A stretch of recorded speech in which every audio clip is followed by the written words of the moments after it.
कहते हैं कि इंसान का जीवन हमेशा एक जैसा नहीं रहता।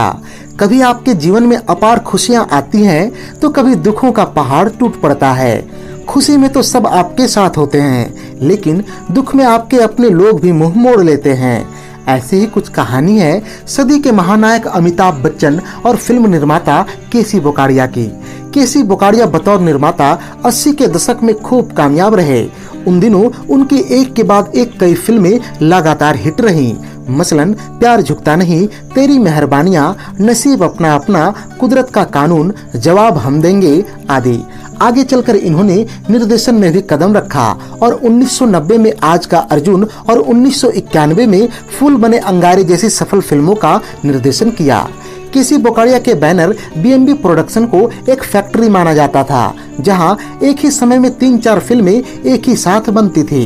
पर 90 के दशक के अंत तक आते आते उनके सितारे गर्दिश में जाने लगे और एक के बाद एक कई फिल्में पिटने लगी। परिणाम स्वरूप बोकाडिया साहब आर्थिक रूप से बैकफुट पर आ गए।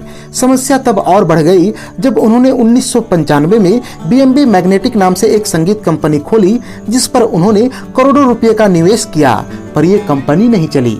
जब इंसान के जीवन में मुसीबतें आती हैं तो चौतरफा हमले होते हैं। पत्रकार और फिल्मकार मानदीप सिंह बताते हैं कि एक समय स्टूडियो के 4 फ्लोर पर अलग अलग फिल्मों की शूटिंग करवाने वाले केसी बोकाडिया के जीवन में वो समय भी आया जब उन्हें फाइनेंसर अशोक शुक्ला से माँ बहन की गालियां भी सुननी पड़ी थी, क्योंकि फिल्में फ्लॉप हो जाने के कारण फाइनेंसर्स को उनका पैसा वापस नहीं मिल रहा था। इस संकट से निकलने के लिए बोकाडिया साहब ने बड़े स्टार को लेकर बड़े बजट की फिल्में बनाने का निश्चय किया, जिससे उनका घाटा निपट जाए। इस तरह से 1996 में केसी बोकाडिया ने 2 बड़ी फिल्में अनाउंस की। ये फिल्में थी सन 1999 की अमिताभ स्टारर लाल बादशाह तथा सन 2002 की शाहरुख, सलमान और माधुरी दीक्षित स्टारर हम तुम्हारे हैं सनम। इन दोनों फिल्मों को बनाने की लागत कुल 20 करोड़ रुपए से भी ऊपर की रही, जो उस समय के हिसाब से काफी बड़ी बजट थी। फिल्म लाल बादशाह के लिए जब उन्होंने अमिताभ बच्चन को साइन किया तो कईयों को ये ऐतराज हुआ कि अमिताभ बच्चन अपने कैरियर के बुरे दौर से गुजर रहे हैं, ऐसे में उन्हें अपनी फिल्म के लिए साइन करना बेवकूफ़ी होगी। जब इस विषय में केसी बोकाडिया से पूछा गया कि उन्होंने अमिताभ बच्चन को अपनी फिल्म में साइन क्यों किया, तो बोकाडिया साहब ने जवाब दिया कि उन्होंने बतौर निर्देशक अपने कैरियर की शुरुआत फिल्म आज के अर्जुन से की थी। उस समय भी अमिताभ बच्चन की कई फिल्में लगातार फ्लॉप हो गई थीं और लोगों ने उन्हें ऐसे ही सलाह अमिताभ बच्चन को न साइन करने के दिए थे, पर फिल्म एक बड़ी हिट साबित हुई थी।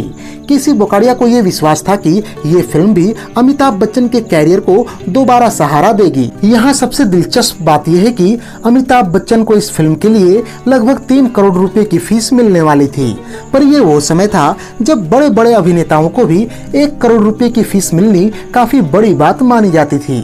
खैर, अमिताभ बच्चन को इन पैसों की सख्त जरूरत थी, क्योंकि उनकी कंपनी एबीसीएल बुरी तरह से कर्ज में डूबी हुई थी। बहरहाल केसी बोकाडिया ने बतौर पेशगी अमिताभ बच्चन को कुछ रकम अदा किए और बाकी रकम फिल्म रिलीज होने पर चुकाने का वादा किया। इस तरह से हम तुम्हारे हैं सनम और लाल बादशाह की शूटिंग तो शुरू हुई, पर इसे पूरा करने के लिए 20 करोड़ रुपए से भी ज्यादा का रकम इंतजाम करना इतना आसान नहीं था। दोनों ही फिल्में पैसों के कमी के कारण बीच बीच में अटकती रही। आखिरकार 3 सालों के बाद लाल बादशाह रिलीज को तैयार हुई। केसी बोकाडिया को उम्मीद थी कि इस फिल्म के बाद उनके आर्थिक संकट समाप्त हो जाएंगे, पर हुआ ठीक इसके विपरीत। फिल्म बॉक्स ऑफिस पर औंधे मुंह गिर गई और 11 करोड़ की बजट वाली लाल बादशाह बमुश्किल 8 करोड़ रुपए ही वसूल पाई, जिससे न सिर्फ निर्माता केसी बोकाडिया बल्कि फिल्म के वितरकों के भी पैसे डूब गए। अब सवाल ये सामने आया कि अमिताभ बच्चन को उनकी बाकी के रकम की अदायगी किस तरह से की जाए। बोकाडिया साहब ने उनके सामने अपनी बेबसी जाहिर की, तो अमिताभ बच्चन ने उनसे कहा कि उन्होंने ये फिल्म सिर्फ पैसों के लिए बिना स्क्रिप्ट पढ़े ही साइन की है। यह फिल्म न सिर्फ फ्लॉप हो गई, बल्कि लोगों ने इसे अमिताभ बच्चन के कैरियर की सबसे खराब फिल्म करार दिया। ऐसे में बतौर अभिनेता उनका कैरियर समाप्त हो जाना लगभग तय हो गया था। इधर अमिताभ बच्चन को भी अपना कर्ज चुकाने के लिए पैसे चाहिए थे, और यदि केसी बोकाडिया उनके पैसे नहीं चुकाते तो बड़ी मुश्किल हो जाती। मजबूरन उन्होंने बोकाडिया साहब को कोर्ट में घसीटने की धमकी दी। केसी बोकाडिया उनकी बातें सुनकर अवाक रह गए। वो सोच रहे थे कि अमिताभ उनकी स्थिति को समझेंगे, विशेषकर इसलिए भी क्योंकि अमिताभ खुद 2 साल पहले इस स्थिति का सामना कर चुके हैं। दरअसल 1997 में अमिताभ बच्चन ने बतौर अभिनेता और निर्माता फिल्म मृत्युदंड बनाई थी, जो कि बुरी तरह से फ्लॉप रही और फिल्म के कलाकारों को उनका बकाया देना भी मुश्किल हो गया था। ऐसे में डिम्पल कपाड़िया ने अमिताभ बच्चन को तब तक परेशान किया जब तक अमिताभ बच्चन ने उनके सारे पैसे नहीं चुका दिए। केसी बोकाडिया फिल्म लाल बादशाह की असफलता के बोझ से कभी उभर नहीं पाए। न सिर्फ उन्हें अपना कर्ज चुकाना था, बल्कि उस समय बन रही उनकी फिल्मों हम तुम्हारे हैं सनम और प्यार जिंदगी है के लिए उन्हें पैसे भी जुटाने थे। केसी बोकाडिया फिल्म निर्माता के अलावा मार्बल का बिजनेस भी करते थे तथा उनकी एक फार्मेसी भी थी।